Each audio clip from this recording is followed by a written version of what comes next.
A wooden box? From Mr. Nobody? Charles laughed, and the room erupted.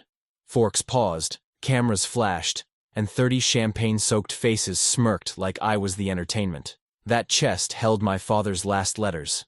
They didn't just mock my gift, they mocked the man who raised me. I locked eyes with my cousin across the marble floor, swallowed the heat in my throat, and walked out without saying a word. What they didn't know?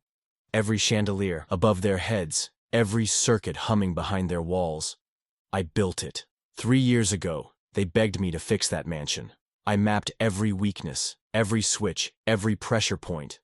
So when gala night came, and their power, water, and reputation vanished in minutes, it wasn't an accident. They laughed at a wooden box. I reminded them who really held the wires. My name is Ryan Mercer, and I'm 45 years old. Each morning starts with black coffee at my scarred workbench, studying wire diagrams while sawdust dances in the sunlight. My father Jeered taught me 2 unbreakable rules: honor your word, and respect another man's effort. Those lessons feel heavy now as I watch my wealthy cousin's mansion parties through filtered social media posts. Their dismissive texts landing like paper cuts. They don't know that I understand their sprawling home better than they do. Every circuit, every system, from the months I spent wiring it. On my workbench sits an oak chest I've crafted, filled with Dad's last letters, each envelope sealed with his careful handwriting. My fingers trace the brass key in my pocket as I check the final hinge. But let me start from the beginning. I'd chosen a Thursday night to deliver my gift, knowing their weekly dinner parties drew the smallest crowds. Still, when I pulled into their circular drive, my old work truck looked like a rust stain among the gleaming luxury cars. You ever notice how some places make you feel small before you even step inside? The oak chest felt heavier with each step toward those towering double doors. I'd spent months on it, selecting the wood, matching the grain, getting those brass hinges just right. The key in my palm had left an imprint so deep I wondered if it had become permanent. Like my father always said, the mark of good work stays with you. A doorman I didn't recognize gave me that up-and-down look reserved for delivery men and strays. Service entrance is around back, he said, already turning away. I'm family, I told him, the words tasting strange. Ryan Mercer. Here for dinner. He checked his tablet, eyebrows lifting. Yes. This way, sir. The grand foyer hadn't changed since I'd installed its chandelier years ago. Same marble floors, same gilt mirrors, same air of money that's never known a callous. The maitre d' appeared, all straight spine and practiced smile until he spotted my steel-toed boots. His lips twitched like he'd caught a whiff of something unpleasant. Your cousins are in the main dining room, he said, leading me past paintings worth more than my house. The chest grew heavier with each step. You know that moment when you walk into a room and every conversation drops? That's what happened when I stepped through those carved doors. 30 faces turned. Wine glasses paused mid-sip. Forks hovering over plates that probably cost more than I made in a day. My eldest cousin Charles sat at the head table, looking exactly like the investment banker he was.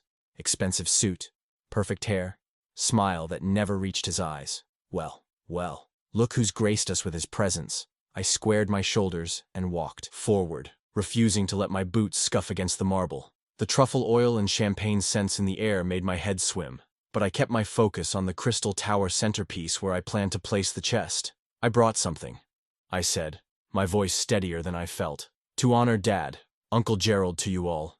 He left some letters, his final thoughts. I made this chest to hold them. Charles lifted his crystal wine glass, tapping it with a silver spoon. The ring silenced the murmurs. Everyone, my cousin Ryan has brought us a wooden box. That's when I heard it.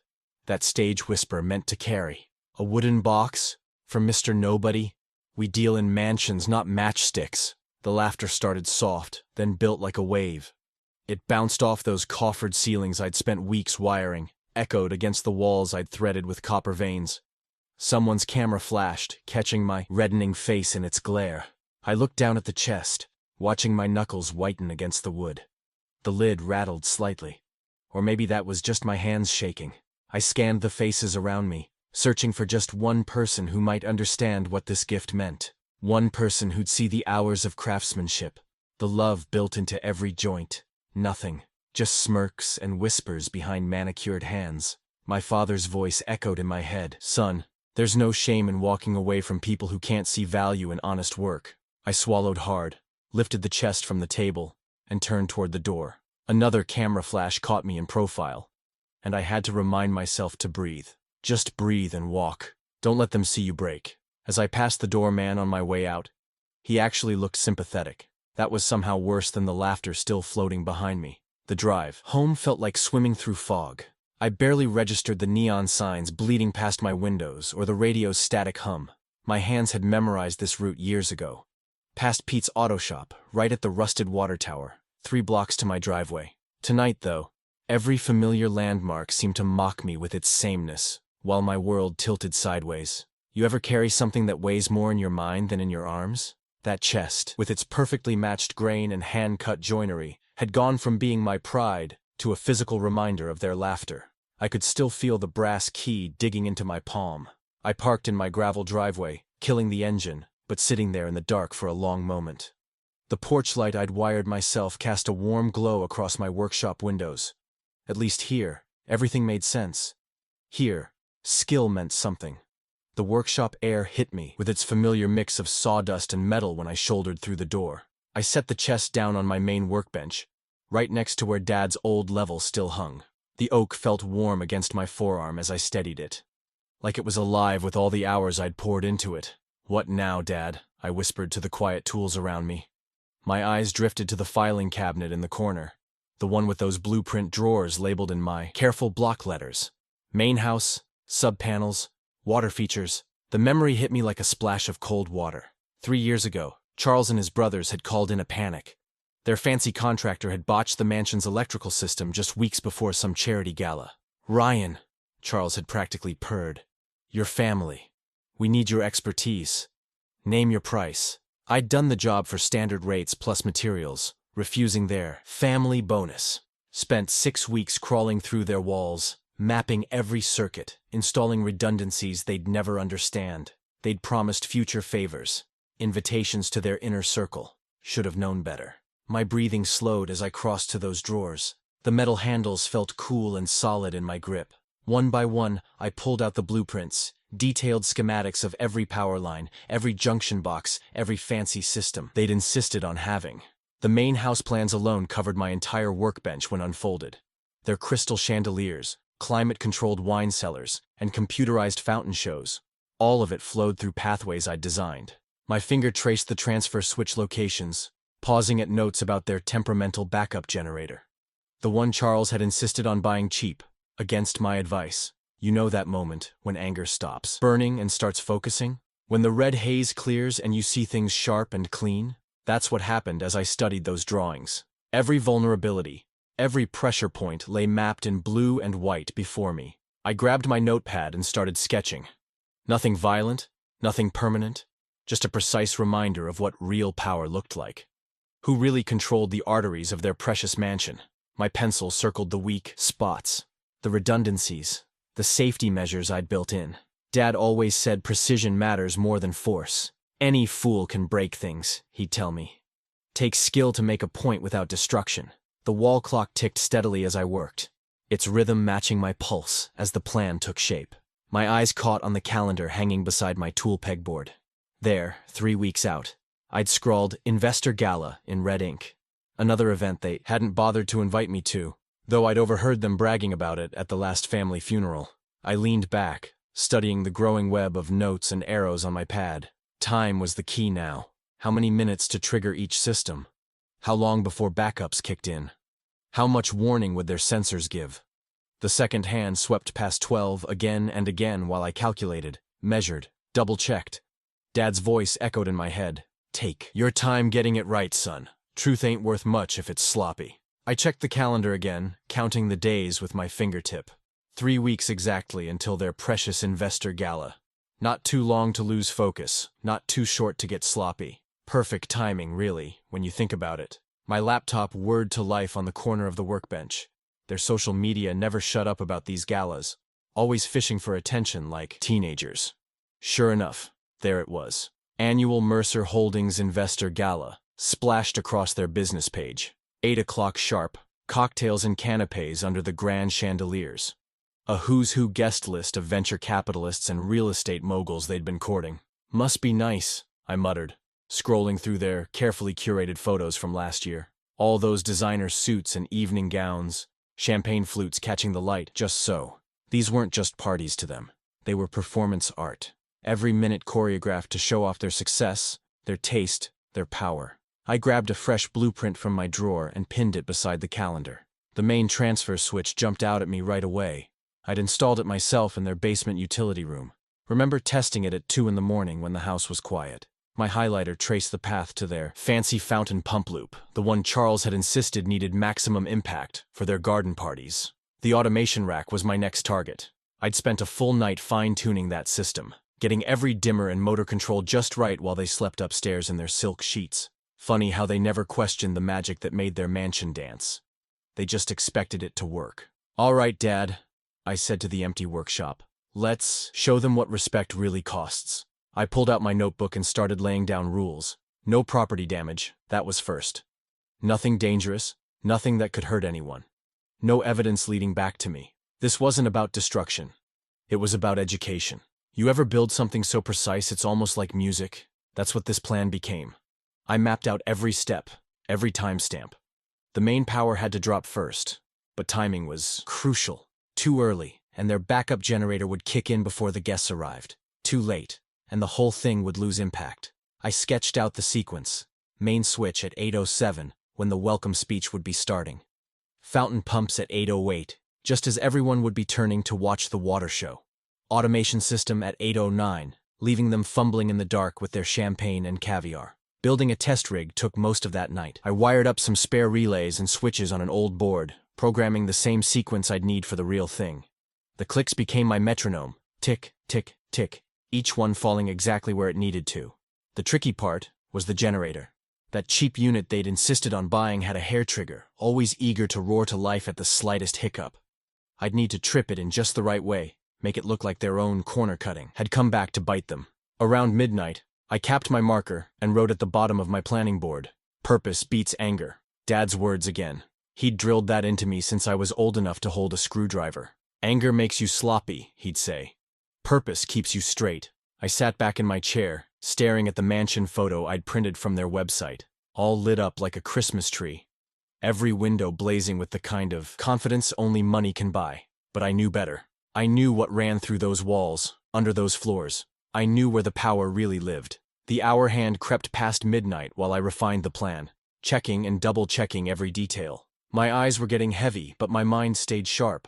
This wasn't about revenge anymore. It was about truth, about showing them that all their money couldn't buy the one thing they really needed. Respect for the work that kept their world turning. Morning hit different after a night of plotting.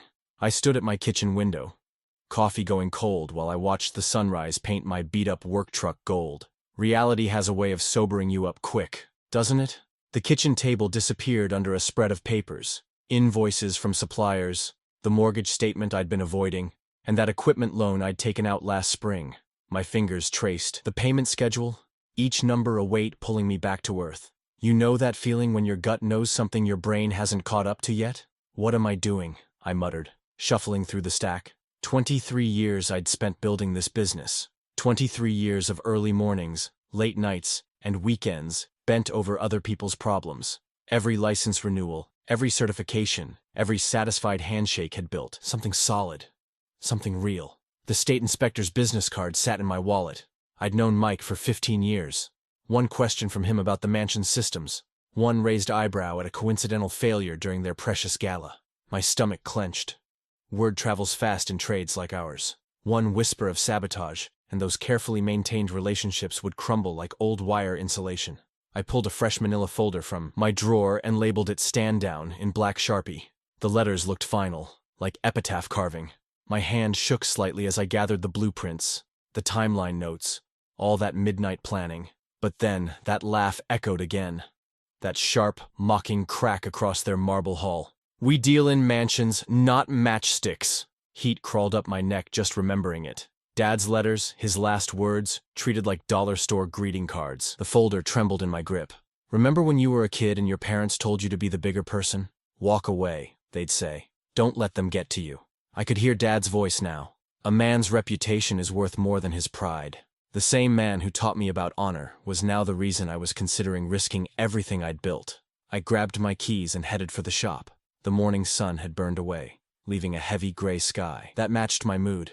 Each step on the gravel felt like dragging lead boots. Inside, everything looked different in the daylight. My planning board seemed amateur, desperate even. The relay test rig sat silent, accusing. The light switch clicked off with a finality that made my chest tight. Sometimes walking away is the hardest kind of dignity, isn't it? But maybe that's what separated me from them, knowing when to fold your cards and live with the ache. Dusk was creeping in by the time I stepped out onto my back stairs. The maple trees Dad had planted when I was 10 whispered overhead, their leaves starting to turn that first hint of autumn gold. From somewhere inside my house, the refrigerator hummed its steady song, the kind of sound you only notice when everything else goes quiet. I set the blueprint tube down on my workbench, gentle as laying flowers on a grave. My hands hovered over it, feeling the weight of everything inside.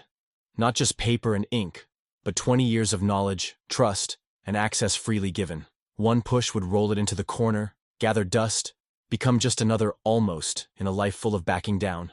My fingers found the light switch.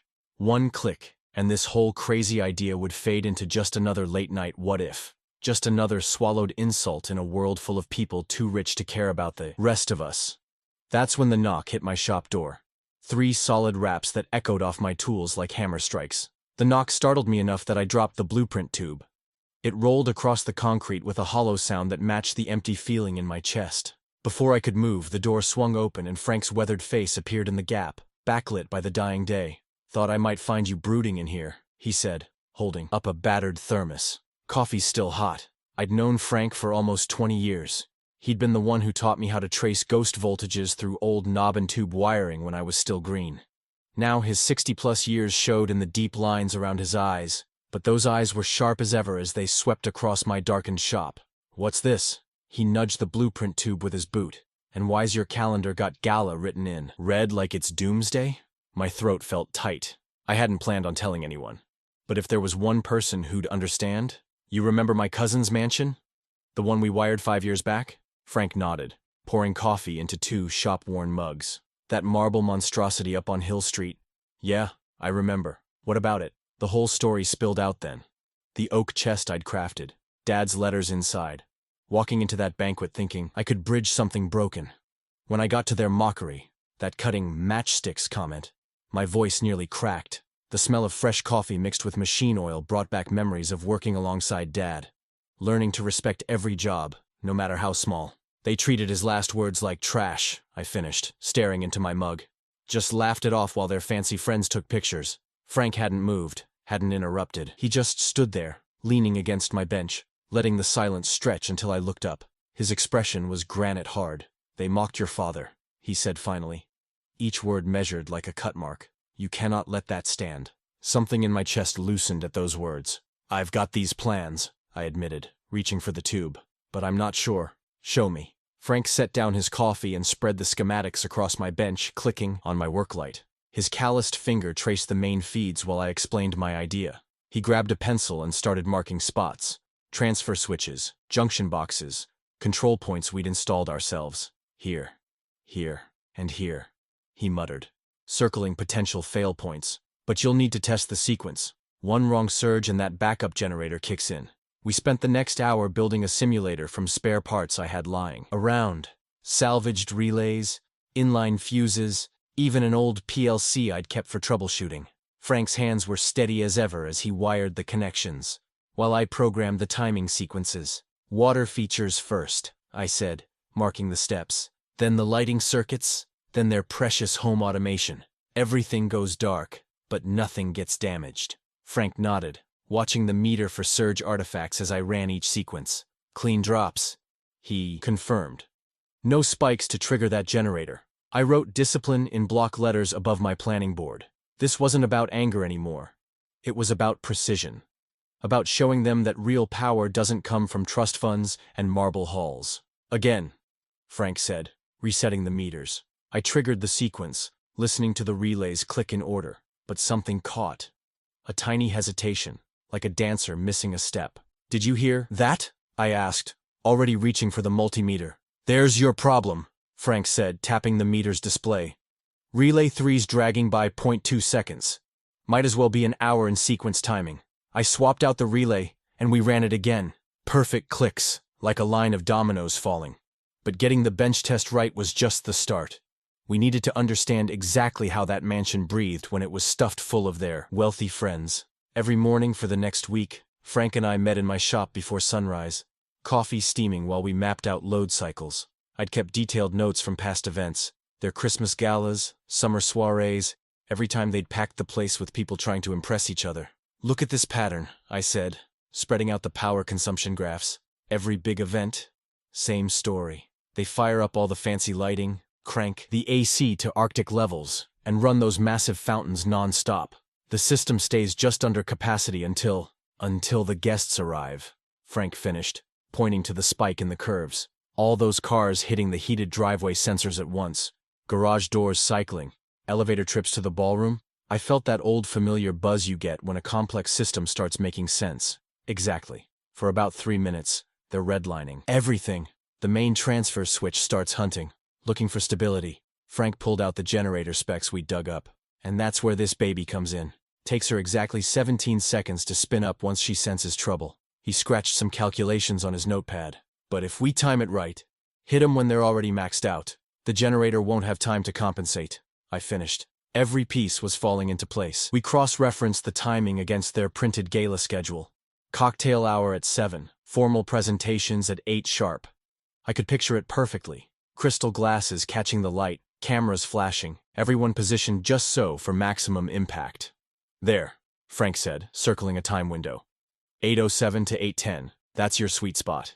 Any earlier, they're still settling in. Any later, the load stabilizes. I wrote it on the whiteboard in big letters. Window, 8:07, 8:10 p.m. 3 minutes. One chance to show them what real power looked like. The remote trigger panel took shape on my bench. Nothing fancy. Just a professional-looking black case with carefully labeled connections. I'd worked enough high-end jobs to know that simple was reliable. Each wire, each component had its backup, and I documented every step of the shutdown sequence. Smart, Frank nodded, watching me label the restore procedure. Always have a way to put things right if something goes sideways. Dad's first rule of electrical work, I said, feeling that familiar ache whenever I quoted him. Never start what you can't safely stop. We ran full sequences daily, timing each step. My fingers learned the pattern until I could do it without thinking. Power shed, load drop, systems dark. The panel went into a plain duffel bag that wouldn't draw a second glance. Yesterday, I took a thick black marker and drew a circle around 8:07 on my wall calendar. Underneath, I wrote one shot only in capital letters. Frank stood beside me, both of us staring at that ring time like it was a target. You know, he said quietly, Gerald would have given them a chance to apologize first. I did, I replied, capping the marker. I gave them that chest full of his words. They chose to laugh. Remembered Dad's steady hands showing me how to wire my first three-way switch, saying, "Power's got no patience for shortcuts, son. You either respect it, or it reminds you why you should've." Frank checked his watch. Time for both of us to head to our regular jobs. But before he left, he paused in the doorway. "You testing the sequence again tonight?" I nodded, already reaching for the panel case. "Every night until it's perfect. When 8:07 hits next week, there won't be any room for mistakes." The night before the gala, Frank's pickup crawled along the service roads that wrapped around my cousin's estate. We weren't trying to be subtle, just two guys in a work truck. Nothing security would look twice at. The hedges were thick, but I'd found a perfect spot years ago when installing their landscape lighting. "How's the signal strength?" Frank asked as I powered up the remote panel. I checked the readings against my bench logs. Strong and steady, getting the same response times we saw in the shop. The milliseconds matched perfectly. It felt like destiny, though maybe that was just the lack of sleep talking. Remember those nights as a kid when you couldn't rest because something big was coming the next day? That's how I felt, but with a grown man's understanding of consequences. I ran through them again, talking it out with Frank like we had a dozen times before. "No physical damage," I said, ticking points off on my fingers. "No risk to anyone's safety. Just pure exposure of their vulnerabilities, followed by a clean restore." Frank nodded, his face ghostly in the dashboard lights. "And the backup plan?" I patted the second duffel bag between us. "Everything we'd need for a quick disconnect if something goes sideways. Though it won't," I added, more to convince myself than him. The moon hung low over the mansion's slate roof, and I couldn't help thinking about Dad. He'd taught me that good work speaks for itself. You don't need fancy words when your actions prove your worth. The smell of his old toolbox still lived in my memory, that mix of leather and metal that meant honest labor. You should try to get some sleep, Frank said as he dropped me off. Tomorrow's going to be a long day. I tried, but rest came in fragments. 2 hours here, 90 minutes there, jolting awake to check the time like a kid at Christmas. Except what waited under my tree was redemption, not presence. Dawn finally broke. I sat at my kitchen table with the strongest coffee I could brew, a detailed checklist, and a quiet moment with Dad's memory. I hope you understand, I whispered to the empty chair where he used to sit. Sometimes respect has to be earned the hard way. Frank picked me up just before dusk. We parked in our pre-scouted spot, hidden enough to work, but not so isolated we'd draw attention. The valets were already in motion, their red vests bright against the growing darkness as they jogged to waiting cars. Right on schedule, Frank murmured, checking his phone. First wave of guests rolling in. I watched the procession of black luxury cars, each one carrying someone my cousins wanted to impress. Through the mansion's windows, I could see camera flashes popping like silent lightning. The investors were arriving in force, their faces lit by phones as they checked their presentations one last time. My heart picked up speed, falling into rhythm with the seconds ticking by on my clock app. The schedule said opening remarks would start at 8 sharp, the same schedule I'd memorized over 3 weeks of planning. Frank's hand found my shoulder. You sure about this? I thought about that oak chest, still sitting in my workshop. Thought about my father's words, treated like trash by people who'd never worked a day in their lives. This is for respect, I whispered, positioning my thumb over the switch. The protection cover felt cool against my skin as I waited for the first speech to begin. Through the open windows, I could hear the crystal ting of someone tapping a glass for attention. The clock on my phone read 8:06 p.m., 1 minute to go. Applause rippled from the mansion's open windows, all those manicured hands clapping for whatever grand introduction my cousins had cooked up. Through the binoculars, I could see their eldest standing at a podium, probably laying it on thick about family legacy and financial genius. The minute hand on my watch crept toward 8:07 like it was dragging chains. You ever stand at the edge of something big and feel your whole life teetering? That's where I was. Thumb hovering over that switch. 25 years of electrical work hanging by a thread. One traced glitch. One skilled investigator asking the right questions. And I could kiss my license goodbye. No more contracts, no more referrals. Just a name turned to mud in every workshop from here to the state line. I let the binoculars drop. My hands, suddenly cold and damp.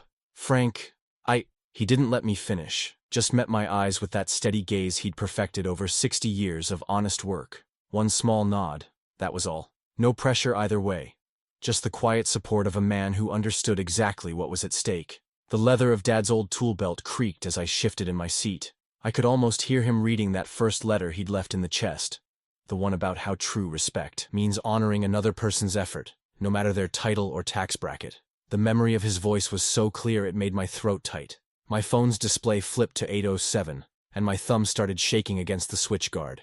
Someone inside was talking about unprecedented growth opportunities, or some other boardroom nonsense, but all I could hear was that cousin's voice from the banquet. A wooden box? From Mr. Nobody? I braced my wrist against the edge of the control panel, trying to steady my breathing. The bench tests had proven this would work. 100 practice runs, each one perfect. But practice and real life are different animals, aren't they? Real life has teeth. Frank's thermos clinked as he took a sip of coffee. The small, normal sound helped ground me somehow. I thought about Dad's hands. How steady they were when he taught me to wire my first outlet. Take your time, he'd said. Rushing just means doing it twice. The sequence was locked in place, every relay and breaker positioned exactly where it needed to be. I'd mapped this moment down to the millisecond, knew precisely how each component would respond. One squeeze, that's all it would take.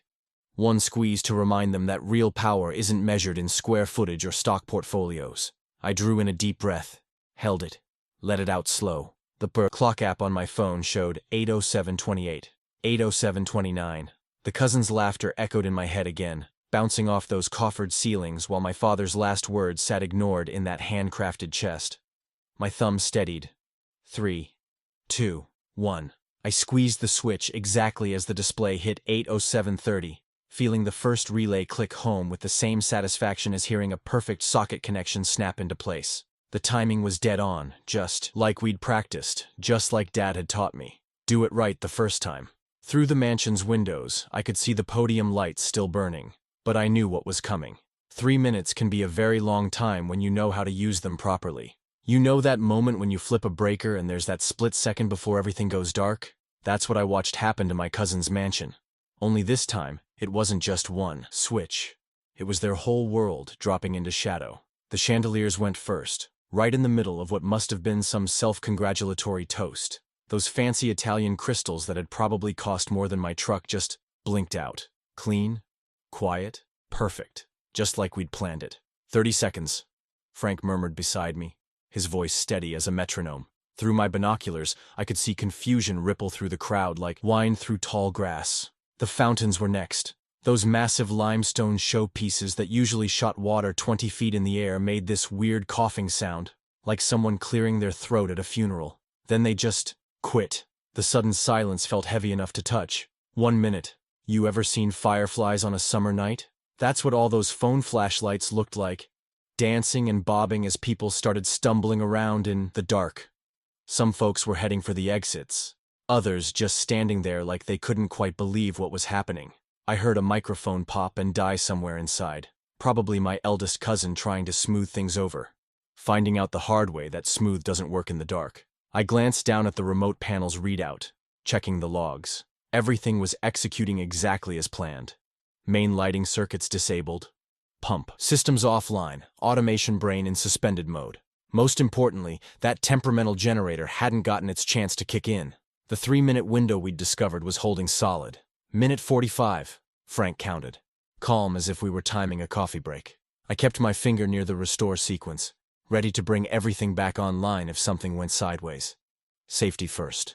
That was one of Dad's rules I'd never break. Not even for this. But the shutdown was clean, just like our bench tests had shown. We weren't here to hurt anyone, just to make a point. 2 minutes 15. Through the binoculars, I could see what looked like the catering staff huddled around their phones, probably calling building maintenance or security or whoever else might explain why their $1 million showcase had suddenly turned into a cave. Good luck with that. Sometimes the simplest systems are the hardest to figure out when they decide to quit. 2 minutes 45. The shadows inside were something else. All that black marble reflecting phone lights made it look like someone had spilled ink across the floor. Weird patterns crawled up those expensive walls as people kept moving, trying to find their bearings in a house that had suddenly stopped working. I didn't feel any joy watching it happen. No glee, no satisfaction, nothing like that. What I felt was more like watching a level line appear on a wall after you've measured it just right. The simple rightness of things finding their proper place. 3 minutes, Frank said finally. Generator lockout complete. I nodded and initiated the safety restore protocols we'd built in. Nothing major. Just enough power to keep emergency lights and basic systems online. No sense risking anyone taking a bad fall or getting trapped somewhere.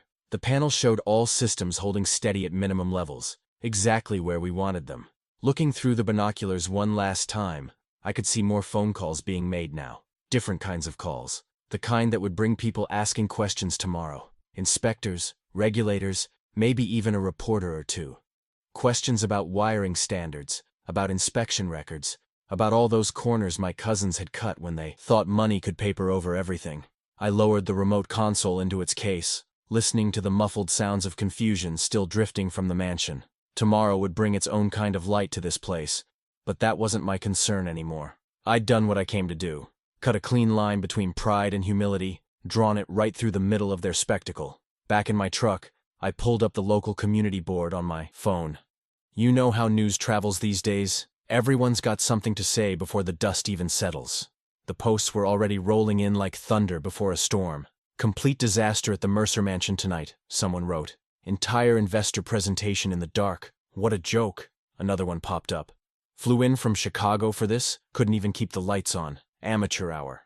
I scrolled through more comments, each one sharper than the last. Some guy who claimed to be a venture capitalist was going off about wasted airline tickets and hotel rooms. Another complained about driving 3 hours just to stand around in the dark like an idiot. You could practically taste the fury through the screen. My cousin's PR person tried damage control, posting some garbage about temporary technical difficulties and rescheduling opportunities. But you can't spin your way out of the dark, can you? Every time she posted, 10 more angry responses buried it. The best one, if you want to call it that, was a shaky video someone uploaded. You could barely make out my eldest cousin's silhouette against emergency lighting, trying to salvage the evening through a dead microphone. Just his lips moving, no sound, while phone flashlights bobbed around him like angry fireflies. Kind of reminded me of those silent movies my dad used to love. Except this wasn't funny. Here's the thing about fancy events. They come with fancy rules. When you gather that many high rollers in one place, you've got to file permits, meet codes, maintain records. One little hiccup during a regulated gathering, that's not just embarrassment. That's paperwork. The kind of paperwork that brings people with clipboards and questions about inspection histories. I pulled up the county website and checked the events calendar. Sure enough, there it was. Annual Investment Symposium, Mercer Estate. All official, all documented. All about to become part of a very interesting incident report. My phone buzzed. Text from Frank. "You watching the fireworks?" I typed back, "Restore complete. Systems safe." Because that mattered. I needed it on record that we'd left everything secure. His response came quick. "Clock's rolling." He was right. The clock was rolling now, but not on our timeline anymore. This was about inspection schedules and compliance reviews, about equipment checks and documentation that couldn't be charmed or bought off, the kind of clock that ticks in triplicate. I packed the remote panel away in its case, tucking it behind some old manuals where it would stay until it didn't matter anymore. My hands weren't shaking now. Funny how calm you can feel when you know you've done something right, even if it wasn't exactly nice. Sleep came in bits and pieces that night. I'd drift off, then jerk awake thinking I heard my phone. But when the sun finally did come up, the real calls started rolling in through the grapevine. Word was someone had already contacted the county inspector's office. Somebody else said my cousins were scrambling to book conference rooms at local hotels, trying to salvage meetings with investors who were threatening to pull out. I got dressed for work same as any other day. Steel-toed boots, work pants with the worn knees, company shirt with my name stitched above the pocket. Loaded my toolbox in the truck, same as always. Checked my schedule. Water heater replacement over on Oak Street. Then some rewiring at the Miller place. Just another morning in the life of a working electrician. Nobody looking at me would guess I had anything to do with last night's excitement. That's the thing about real power. It doesn't need to show off. It just needs to work. Or in this case, not work. I pulled out of my driveway, thinking about how my cousins must be feeling right now. All those questions starting to pile up. All those inspectors getting ready to walk through their walls. Looking at every corner they'd cut, every code they'd ignored because they thought money made them special. By Wednesday morning, the whole thing had grown legs and started running. You know how small towns work. Everybody's got a cousin or a friend who knows something. Mine was Frank, and his phone wouldn't stop buzzing. "They've got 3 inspectors in there," he told me over coffee at Pete's Diner. County sent their heaviest hitters. Roberts, Chen, and that new guy from the city. They're going through that place like termites through balsa wood. I nodded, stirring cream into my cup. Structural or electrical? Both. Plus plumbing, HVAC, you name it. Frank leaned forward, lowering his voice even though we had the corner booth to ourselves. Word is they started in the main electrical room and just kept finding things. You ever watch one of those nature shows where they peel back a rotting log? How there's always more underneath than you expected? That's what was happening at the mansion. Every panel they opened, every chase they traced, led to another question, another violation, another "who approved this?" By Thursday, the contractor grapevine was humming. My buddy at the supply house told me they'd uncovered splices buried in walls, the kind of stuff that keeps fire marshals up at night. Unpermitted additions that somehow never made it onto official plans. Safety systems that looked good from the outside but were hollow as Halloween pumpkins underneath. Remember that Chapter 11? Scene 2. A week later, I stood across the street from the mansion, watching art movers shuffle past a neon-orange unsafe area, no occupancy notice taped to the front door. They carried paintings wrapped in bubble wrap, bronze sculptures nested in foam, all that fancy stuff my cousins loved to brag about at parties. Every piece had to go into climate-controlled storage while the contractors tore into those dangerous walls. You ever see someone's whole life get packed away in boxes? It's a strange thing to witness. These weren't just any boxes either. They were expensive crates marked fragile and this end up. But they might as well have been cardboard for all the good they'd do now. The county's fines had hit like a sledgehammer. $50,000 per violation, and they'd found dozens. Then came the remediation costs. the mandatory upgrades, the penalty fees for unpermitted work. It was the kind of math that makes even rich folks sweat. Frank texted me a photo of that morning's Herald Tribune. There it was, right on the front page. Mansion of Lies. Elite family's home riddled with dangerous violations. The subtitle twisted the knife. Years of covered-up code violations exposed at prestigious estate. Below that, a photo of my cousins trying to shield their faces from cameras as they left the county offices. I remembered something my father used to say when he caught me taking shortcuts on a job. Son, the truth always finds its level, just like water. He was right. The truth had found its level here, all right, and it was drowning them. Their investor friends scattered like birds from a shotgun blast. Nobody wanted their name tied to this mess. Vendors who used to bend over backwards for their business now demanded payment up front. Amazing how fast a reputation can crumble when the facade cracks. I drove by one last time as the sun was setting. The mansion looked hollow now, like one of those movie set facades where there's nothing behind the pretty front. Yellow caution tape fluttered from the gates where valets used to stand. Through the windows, I could see workers in hard hats consulting blueprints. Real ones this time, not the convenient fictions my cousins had relied on. The drive home took me down that winding two-lane road past old maple trees. Their leaves were just starting to turn. That first hint of autumn gold catching the late light. Those trees had seen a lot over the years, but they kept their own counsel. Kind of like my father that way. He never wasted words on spite or gloating. When I got home, I went straight to my workshop. The oak chest sat there, waiting, just like it had that night after the banquet. But this time, instead of feeling heavy with rejection, it felt right. I'd had a glass display case made. Nothing fancy, just clean lines and good craftsmanship. The kind of work my father would have appreciated. It took some doing, but I managed to lift that chest into place by myself. Adjusted the small spotlight until it caught the grain just right, making the wood glow warm and deep.